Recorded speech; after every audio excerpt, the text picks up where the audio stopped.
चलो नमस्कार दोस्तों, जय हिंद। लक्ष्यम एकेडमी में आप સૌનું હું પિનાકિન મારું હાર્દિક સ્વાગત કરું છું। दोस्तों જીએસઆરટીસી હેલ્પર ભરતી 2024 બરાબર છે। ખાસ જીએસઆરટીસી દ્વારા ખૂબ જ મોટી સંખ્યામાં આ ભરતીની જાહેરાત થઈ ગઈ છે બરાબર છે।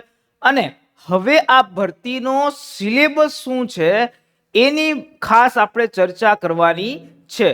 ખાસ આ વિડીયોના માધ્યમથી તમને એ સમજાવવાનું છું કે તમારો સિલેબસ શું હશે, તો વિડીયોના અંત સુધી જોડાયેલા રહેજો અને વિડીયોને એકવાર લાઈક અને શેર જરૂરથી કરી દેજો કે લાગતા વળગતા જે કોઈ પણ ઉમેદવારો છે એના સુધી આ વિડીયો પહોંચે। તો ચલો શરૂઆત કરીએ કે કઈ રીતનો સિલેબસ હશે, શું પ્રોસેસ હશે, આ બધી માહિતી તમને આ વિડીયોના મારફતથી આપવાનો છું। ખાસ જીએસઆરટીસી ની દ્વારા જે હેલ્પરની ભરતીની જાહેરાત થઈ ગઈ છે। ખાસ મોટી સંખ્યામાં વાત કરીએ તો 1658 જગ્યા બરાબર છે। 1658 જગ્યામાં જે છે આ હેલ્પરની ભરતી માટેની જાહેરાત થઈ ગઈ છે। હવે વાત કરીએ આના ફોર્મ ભરવાની, તો મિત્રો ખાસ આ ભરતીના ફોર્મ ભરવાના શરૂ થઈ ગયા છે તારીખ 6 તારીખથી બરાબર। 6/12/2024 થી આ ભરતીના ફોર્મ ભરવાના શરૂઆત થઈ ગઈ છે અને 5/1/2025 એટલે કે 5/1/2025 5 જાન્યુઆરી 2025 સુધી તમે આ ભરતીના ફોર્મ જે છે એ સ્પેશિયલી ભરી શકશો બરાબર। એટલે જે લોકોને ભરવાનું છે એ લોકો ખાસ ફોર્મ ભરી દે। ત્યાર પછી નેક્સ્ટ વાત કરીએ તો સ્પેશિયલી જે ઓએમઆર પરીક્ષા બરાબર, જે ઓએમઆર પરીક્ષા લેવાની છે બરાબર, આ પરીક્ષા જે છે કઈ રીતની હશે, સિલેબસ શું હશે એની ખાસ તમને સમજાવી દઉં। પહેલા તો આ પરીક્ષા જે છે ઓએમઆર એ 100 માર્કની પરીક્ષા રહેવાની છે બરાબર। 100 માર્કની પરીક્ષા હશે અને આનો જે સમયગાળો છે એ 2 કલાકનો રહેશે। કેટલી કલાકનો? 2 કલાકનો સમયગાળો આનો રહેવાનો છે। 100 માર્કનું પેપર છે, 2 કલાક તમને આપવામાં આવશે। હવે આના સિલેબસની વાત કરીએ તો શું હશે। હવે પહેલા તો સામાન્ય જ્ઞાન બરાબર છે, સામાન્ય જ્ઞાન હશે બરાબર। ત્યાર પછી બીજો ટોપિક છે ગુજરાતનો ઇતિહાસ બરાબર, ગુજરાતનો ઇતિહાસ હશે। ત્યાર પછી ભૂગોળ, એ પણ ગુજરાતનું, અને ગુજરાતના વર્તમાન બનાવ બરાબર, એટલે કે ગુજરાતનું કરંટ અફેર। આ ટોપિક જે છે એના માટે સ્પેશિયલી કેટલા માર્ક છે તો 30 માર્ક આપવામાં આવ્યા છે બરાબર। અને એની સાથે ચોખવટ પણ કરેલી છે આ બધી વસ્તુ ધોરણ 10 કક્ષાનું એટલે કે સ્ટાન્ડર્ડ 10 લેવલનું બરાબર છે। આ ગુજરાતનો ઇતિહાસ, ગુજરાતનું ભૂગોળ, સામાન્ય જ્ઞાન ને ગુજરાતના બનાવો આ ધોરણ 10 ના લેવલનું પૂછવામાં આવશે। એટલે કે ખાસ વાત કરું તો આનું લેવલ છે એ એટલું બધું હાઈ રહેશે નહીં। સામાન્ય એવા પ્રશ્નો હશે, ખૂબ જ જે છે એ સહેલા પ્રશ્નો જે છે આની અંદર પૂછી શકે છે।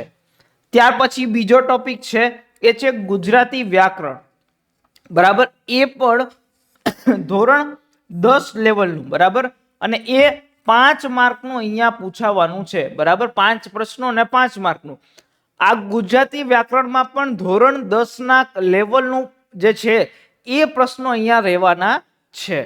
ત્યાર પછી વાત કરીએ તો અંગ્રેજી વ્યાકરણ, અંગ્રેજી વ્યાકરણ પણ ધોરણ 10 ના લેવલનું સ્પેશિયલી અહીંયા રહેવાનું છે।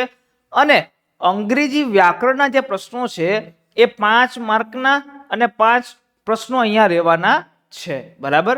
સ્પેશિયલી ચોખ્ખું કીધું છું કે સ્ટાન્ડર્ડ 10 લેવલ એટલે કે ધોરણ 10 કક્ષાનું જ અહીંયા જે છે સિલેબસમાં આપવામાં આવ્યું છે।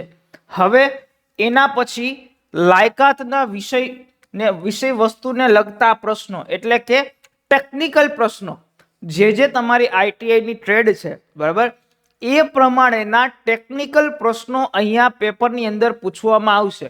હવે આ પેપરની અંદર આનો પોર્શન કેટલો છે તો 50 માર્કનો બરાબર, 50 માર્કનો આનો પોર્શન આપવામાં આવ્યો છે। એટલે કે 50 પ્રશ્નો હશે અને 50 માર્કનો આ પોર્શન જે છે એ અહીંયા રાખવામાં આવ્યો છે। ટેકનિકલ પોર્શન 50 માર્કનો છે એટલે એમાં તમારે વધારે ધ્યાન આપવાનું છે બરાબર। અને ત્યાર પછી વાત કરીએ તો કમ્પ્યુટરના ઉપયોગી પાયાના જાણકારીના પ્રશ્નો એટલે કે બેઝિક લેવલના બરાબર। ચલો એટલે કે બેઝિક લેવલના જે પ્રશ્નો છે એ સ્પેશિયલી કમ્પ્યુટરને લગતા પ્રશ્નો અહીંયા પૂછાવાના છે। ચલો ત્યાર પછી ખાસ વાત કરીએ તો કમ્પ્યુટરના પ્રશ્નો કેટલા માર્કના છે, તો એ છે 10 માર્કના પ્રશ્નો થઈ અને કુલ 100 માર્કનું જે છે આ જે છે આખું સિલેબસ રહેવાનો છે। આખું પેપર તમારું 100 માર્કનું, 30 માર્ક જીકે, એમાં ગુજરાતની ભૂગોળ આવી ગયું, ગુજરાતનો ઇતિહાસ આવી ગયો અને કરંટ અફેર આવી ગયું।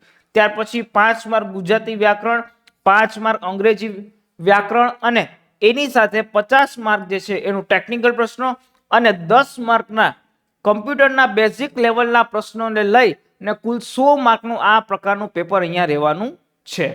ત્યાર પછી અહીંયા ખાસ સૂચના આપી છે કે આ કસોટીની અંદર, આ OMR ની અંદર તમારે ઉત્તીર્ણ થવા માટે લઘુત્તમ જે છે એ 40 ગુણ લેવા જરૂરી છે, બરાબર।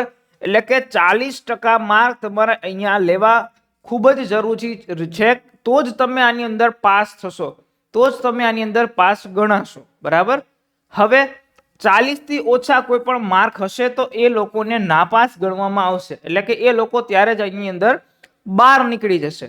હવે બીજું ક્વેશ્ચન શું છે, તો પ્રશ્ન પત્રમાં અભ્યાસક્રમનું જે ધોરણ છે, બરાબર, વિષય વસ્તુ જે ગુજરાત માધ્યમિક શિક્ષણ બોર્ડ આવે છે ધોરણ 10 ની કક્ષાના સામાન્ય જ્ઞાન અને લઘુત્તમ શૈક્ષણિક જ્ઞાનના વિષયોને અનુરૂપ જે આ OMR પેપર રહેશે, એટલે પેપરનું લેવલ ખૂબ જ નાનું, એટલે કે ઇઝી લેવલ રહેશે અને ધોરણ 10 કક્ષાનું પેપરનું લેવલ રહેશે, બરાબર। જેમાં અંગ્રેજી વ્યાકરણ ના પ્રશ્નો જે છે, બરાબર છે, એ પ્રશ્નો ઇંગ્લિશમાં રહેશે, બાકી આખું પેપર જે છે એ ગુજરાતીમાં રહેવાનું છે, બરાબર છે।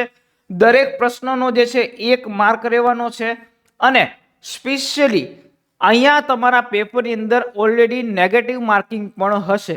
એક પ્રશ્ન જો તમારો ખોટો પડ્યો એટલે જવાબ દીઠ 0.25 જે છે એ તમારું નેગેટિવ માર્કિંગ સ્પેશિયલી રહેવાનું છે, બરાબર। એટલે અહીંયા પણ આ પરીક્ષામાં પણ 0.25 નું નેગેટિવ માર્કિંગ જે છે એ રાખવામાં આવેલું છે। એટલે તમારે પેપર ભરતા પહેલા ધ્યાન રાખવાનું છે કે તમારા પ્રશ્નો જે છે વધુ ખોટા ન પડે।